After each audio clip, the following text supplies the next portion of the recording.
আসসালামু আলাইকুম। আপনারা শুরুতে যে ভিডিওটি দেখছেন এটি নেপালের একটি ভিডিও।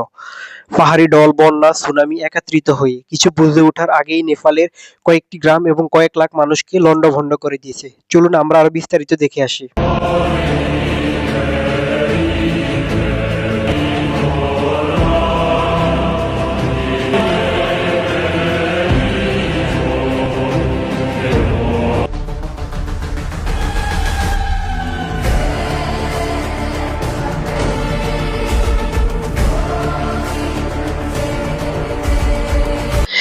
এই বন্যাটিকে কেন্দ্র করে সাধারণভাবে বিজ্ঞানীদের ধারণা হচ্ছে যে ভূমিকম্প ও জলোচ্ছ্বাস একত্রিত হয়ে নদীতে বিপুল পরিমাণ ঢেউয়ের তৈরি হয়, যার ফলে এই বন্যাটি সৃষ্টি হয়েছে। এখন পর্যন্ত বিজ্ঞানীদের এটি প্রাথমিকভাবে ধারণা।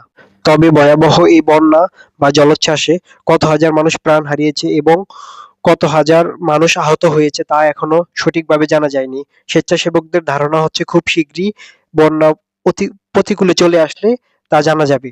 ছোট্ট একটি ভিডিও ক্লিপে দেখলাম একজন মানুষ পাহাড়ি ঢলে আটকা পড়েছে, তাকে উদ্ধার করার জন্য জঙ্গল থেকে একটি হাতি চলে আসছে।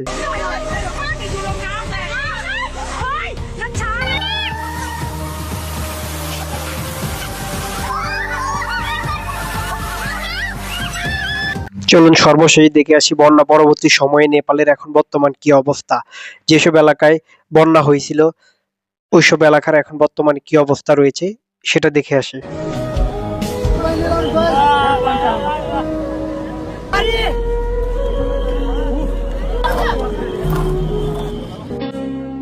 क्या कभी अंबर से उड़ता है, क्या कभी बिन बाती पक जलता है, क्या कभी अंबर